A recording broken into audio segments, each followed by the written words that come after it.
कुडाळमध्ये सिंधू सरसचा उत्साहपूर्ण जल्लोष. महिलांच्या आर्थिक सक्षमीकरणाला सिंधू सरसचे बळ. पालकमंत्री नितेश राणे. ग्रामविकास व पंचायत राज विभाग तसेच जिल्हा ग्रामीण विकास यंत्रणा, जिल्हा परिषद सिंधुदुर्ग यांच्या वतीने उमेद महाराष्ट्र राज्य ग्रामीण जीवनोन्नती अभियान अंतर्गत जिल्हास्तरीय सिंधू सरस व मिनी सरस 2026च्या प्रदर्शनाचे आयोजन कुडाळ हायस्कूल पटांगण कुडाळ येथे करण्यात आले आहे.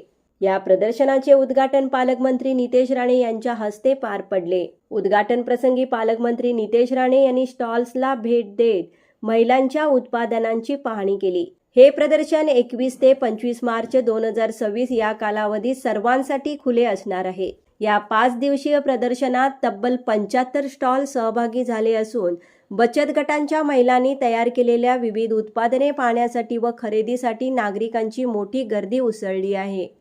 या कार्यक्रमाला जिल्हा परिषद अध्यक्ष प्रमोद कामत, जिल्हाधिकारी तृप्ती धोडमिसे, मुख्य कार्यकारी अधिकारी रवींद्र खेबुडकर, उपाध्यक्ष तुकाराम उर्फ दादा साहिल, पोलीस अधीक्षक डॉक्टर मोहन दहीकर, माजी आमदार अजित गोगटे, कुडाळ सभापती मिलिंद नाईक, उपसभापती सीताराम तेली, सदस्य दीपक नारकर, दीपलक्ष्मी पडते, नागेश आईर, रुपेश कानडे, अतिरिक्त मुख्य कार्यकारी अधिकारी शीतल पूण, प्रकल्प संचालक उदय पाटील, उपमुख्य कार्यकारी अधिकारी जयप्रकाश परब, कुडाळ गटविकास अधिकारी प्रफुल्ल वालावलकर, मालवण गटविकास अधिकारी श्याम चव्हाण, वेंगुर्ले गटविकास अधिकारी VM नाईक आदी मान्यवर उपस्थित होते.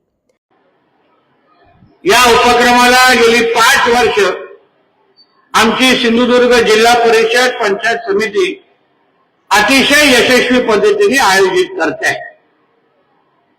आणि आता जेव्हा आमच्या सिंधुदुर्ग जिल्हा परिषदेला नवीन जिल्हा परिषद अध्यक्ष आणि उपाध्यक्ष म्हणून कामतजी आणि दादा साहिलजी लाभले आहेत आणि आता त्यामुळे या पद्धतीचा सिंधू रस हा कार्यक्रम अतिशय भरगच्च पद्धतीने आणि नियोजनबद्ध पद्धतीने आपण आयोजित केलेला आहे.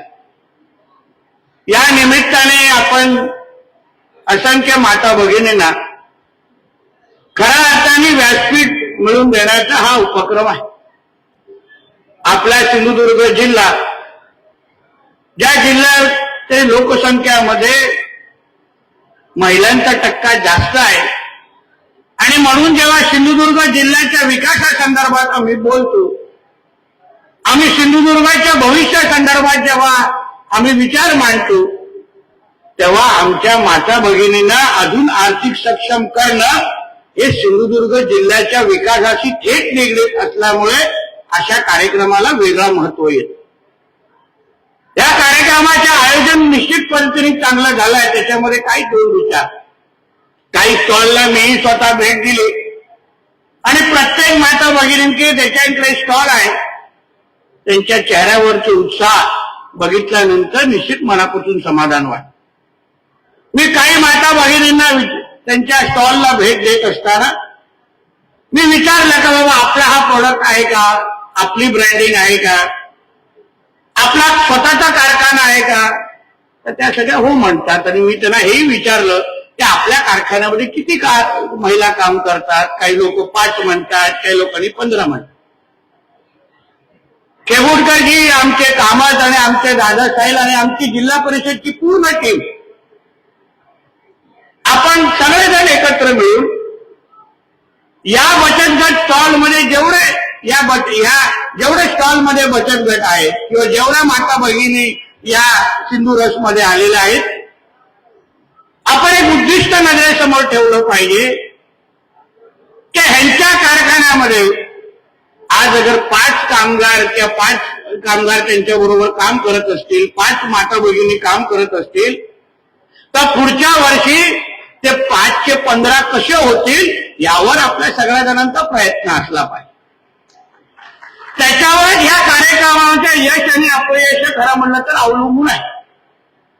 नाहीतर दरवर्षी हा नुसता कार्यक्रम घ्यायचा, स्टॉल उभे करायचे, आम्ही येऊन इथे फीत कापणार आणि या माता भगिनी 4 दिवस स्टॉल लावायचा आणि परत आपल्या गावाकडे गेल्या तर त्याचा काही अर्थकारणाला उपयोग होणार नाही. म्हणून थोडं आपण नियोजन योग्य पद्धतीने कामात करायला हवं. कार्यक्रम कार्यक्रमासाठी तुम्ही जे पद्धतीने आवाहन केलं की जास्त जास्त लोकांनी या स्टॉल धारकांकडे येऊन तिकडे खरेदी करायला पाहिजे. आपल्याकडे स्टेजवर भरगच्च असे सगळे लोकप्रतिनिधी बसलेले आहेत, जिल्हा परिषद सदस्य आहेत, पंचायत समिती सदस्य आहेत. प्रत्येकाने अगर उद्दिष्ट नजरेसमोर ठेवलं की प्रत्येकाने अगर ठरवलं की ह्या 4 दिवसामध्ये माझ्या जिल्हा परिषद मतदारसंघातून माझ्या तालुक्यातून जास्तीत जास्त महिला या स्टॉल धारकांकडे मी आणीन आणि खरेदी करायला लावेन, मला वाटतं की 4 दिवसामध्ये यांचा पूर्ण माल परत भरायला लागेल, एवढी खरेदी ह्या निमित्ताने ते होऊ शकतं. म्हणजे हे नियोजन आपल्या माध्यमातून झालं पाहिजे असं आवर्जून मी सांगेन.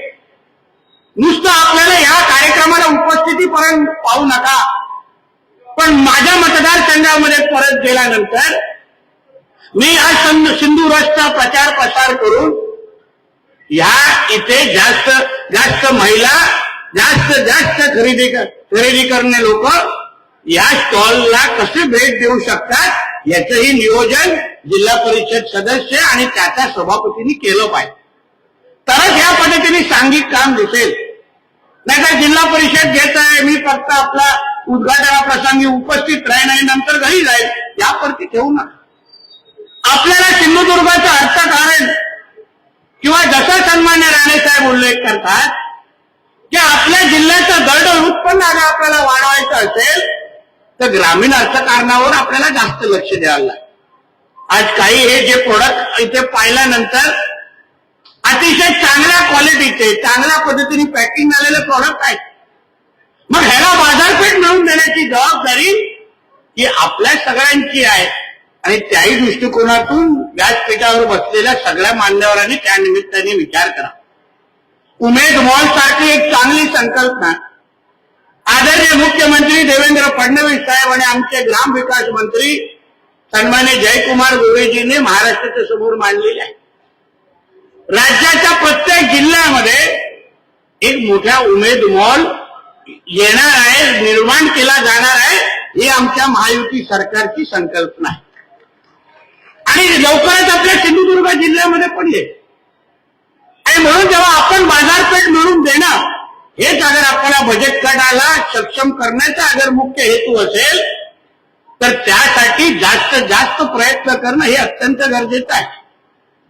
आमच्या कामतजीने आवाहन केलं की जास्त जास्त लोकांनी इथे येऊन खरेदी करा, नाहीतर काय होतं आपण आपल्या मालाकडे दुर्लक्ष करतो, आपल्या बाजारपेठाकडे येत नाही. पण कधी कधी जेव्हा माल इथे उपलब्ध आहे ते घेण्यासाठी आपण थेट कोल्हापूरच्या डीमार्ट पर्यंत जाणारे असंख्य लोक आपल्या जिल्ह्यामध्ये आहेत. म्हणजे आपल्या इकडे जिल्ह्यामध्ये खरेदी करायची नाही, पण तोच पदार्थ घेण्यासाठी तीच वस्तू घेण्यासाठी 1.5 तास प्रवास करून कोल्हापूरला जाऊन डीमार्ट मध्ये घ्यायचं, ह्या बाबतीमध्ये थोडा आपण सगळ्या जणांनी विचार करायला पाहिजे. आपल्याला आपल्या जिल्ह्याला अगर सक्षम करायचं असेल तर आपल्याला आपलं ग्रामीण अर्थकारण किंवा ह्या बचत गटाला कसं अजून सक्षम करू शकतो त्यावर आपण सगळ्या जणांनी विचार करा. आता डीमार्ट मध्ये ठेवलेला माल काय आणि आमच्या सिंधुदुर्ग मध्ये बचत गटांमध्ये उपलब्ध असलेला माल, मला तर विश्वास आहे डीमार्ट पेक्षा चांगला क्वालिटीचा माल या स्टॉल मध्ये सगळ्यांमध्ये उपलब्ध आहे. यावर थोडंच आपण लोकांनी लक्ष घातलं पाहिजे आणि म्हणून या पद्धतीचे कार्यक्रम हे आपल्या अर्थकारणासाठी अत्यंत महत्वाचे. मी स्टॉल धारकांमध्ये उपस्थित असलेल्या सगळ्यात माता भगिनींना आवर्जून सांगतो, तुम्ही तुमचा व्यवसाय तुमचा उद्योग हे वाढवण्याच्या दृष्टिकोनातून आपण विचार करा. आज अगर तुमच्याकडे 5 महिला कामगार काम करत असतील तर त्या 5 ते 15 करायचे असतील, त्याला काय आर्थिक मदत आपल्याला उभी करायची असेल तर आपण फक्त आमच्या जिल्हा परिषदेकडे संपर्क करा. आम्ही जिल्हा बँक आणि जिल्हा परिषद एकत्र मिळून तुमच्यासाठी आर्थिक पाठबळ पण तयार करण्यासाठी तयार आहोत, हे आवर्जून आपल्या सगळ्यांना या निमित्ताने सांगितलं. तरच हे उद्योग वाढणार आहेत. नाही दरवर्षी 5च कामगार, मग आपलं यश कशात आलं केबुडकर साहेब? 5 ते जेव्हा 15 आपण करू, 15 ते जेव्हा 50 कामगाराचा कारखाना जेव्हा आमच्या इकडच्या माता भगिनी उभा करतील तेव्हा खऱ्या अर्थाने जिल्हा परिषदेच्या सिंधू सरसच्या माध्यमातून आपण ह्या माता भगिनींना काही मदत केली असं समाधान आपल्याला निश्चित पद्धतीने झालं. आणि म्हणून आपण हा कार्यक्रम झाल्यानंतर प्रत्येक कार्यक्रमाचा मोजमाप आणि ह्या कार्यक्रमामधून आपण काय मिळवलं, आपण काय साध्य केलं, यावर आपण सगळ्या जणांनी कार्यक्रमाच्या नंतर बसलंच पाहिजे. शेवटी हा सगळा खर्च केल्यानंतर आपला मुख्य हेतू अगर साध्य होत नसेल तर पुढच्या वर्षी आपण काय बदल करू शकतो यावर आपण सगळेजण कावतजी, साहिलजी आणि आमचे सगळे सहकारी विचार करू शकतो. नवीन काय संकल्पना आणू शकतो का? त्याच्या गेली 5 वर्ष मी सातत्याने सिंधू रसला काही 1-2 वेळा आलेलो आहे. स्टँडर्ड पद्धत आहे आणि स्टँडर्ड ढाचा आहे, त्याच्यामध्ये नवीन काय बदल झालेला नाही. आणि म्हणून आपणही थोडा अभ्यास करा, काय नवीन इथे आणू शकतो, बाजारपेठ अजून मोठी कशी करू शकतो, अजून कुठल्या सुविधा उपलब्ध करू शकतो, यावर थोडा विचार करा. त्याला सगळ्या पद्धतीची ताकद जिल्ह्याचा पालकमंत्री म्हणून आपल्या मागे उभी करण्याची जबाबदारी ही माझी आहे, हे मी विश्वास तुम्हाला आजच्या निमित्ताने देणार. आणि म्हणून जास्त वेळ घेणार नाही, यायलाच उशीर झाला, याहीसाठी दिलगिरी व्यक्त करेल. आणि माझ्यासाठी आता कलेक्टर ऑफिसमध्ये माझ्यासाठी काही लोकही थांबलेले आहेत, म्हणून मी शुभेच्छा देण्यासाठी आवर्जून आलोच आहे.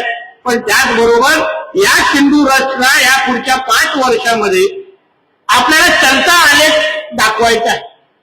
इकडच्या उपस्थित असलेल्या माता भगिनींना वाटलं पाहिजे की सिंधू रस मध्ये मी माझा बचत गटाचा स्टॉल लावल्यानंतर माझी आर्थिक प्रगती झाली असा अनुभव त्या लोकांना आला पाहिजे. या दृष्टिकोनातून आपण सगळेजण वाटचाल करावी असा आवर्जून या निमित्ताने मी उल्लेख करेन. परत एकदा ह्या सिंधू रस आणि मिनी सरस कार्यक्रम 2026 साठी मी मंचावर उपस्थित असलेल्या सगळे आमच्या मान्यवरांना तुम्हाला मनापासून मी आभार मानेन, धन्यवाद देईन, शुभेच्छा देईन. एक चांगला उपक्रम तुम्ही सगळ्यांनी राबवला.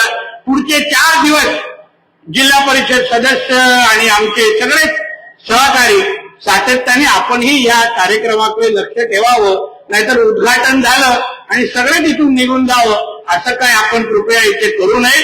वास्तवात 4 दिवस या कार्यक्रम आपण यशस्वी कसा करू शकतो यावर आपण सगळेजण लक्ष द्याल तर मला विश्वास आहे इथे उभं राहण्याची पण जागा नसेल एवढं सक्षम आपण सगळेजण या व्यासपीठावर बसलेला आहात. परत एकदा जिल्हा परिषद सिंधुदुर्गला मी मनापासून तुमचं अभिनंदन करतो. इथेच थांबतो. जय हिंद, जय महाराष्ट्र. यावेळी जिल्हा परिषद अध्यक्ष प्रमोद कामत यांनी सिंधू सरस हे केवळ प्रदर्शन नसून महिलांच्या सक्षमीकरणाचा उत्सव आहे असे सांगितले.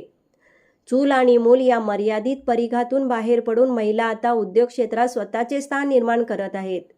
नागरिकांनीही मोठ्या प्रमाणात खरेदी करून महिलांना हातभार लावावा असेही आवाहन त्यांनी केले. जिल्हाधिकारी तृप्ती धोडमिसे यांनी आपल्या भाषणात सांगितले की अशा प्रदर्शनांमुळे महिला बचत गटांना मोठे व्यासपीठ मिळते, त्यांच्या उत्पादनांना बाजारपेठ उपलब्ध होते, त्यामुळे त्यांच्या आर्थिक प्रगतीला गती मिळते. शिवाय अशा प्रदर्शनामुळे त्यांचा आत्मविश्वास वाढतो. सर्वांनी या प्रदर्शनाचा लाभ घ्यावा असेही आवाहन त्यांनी केले.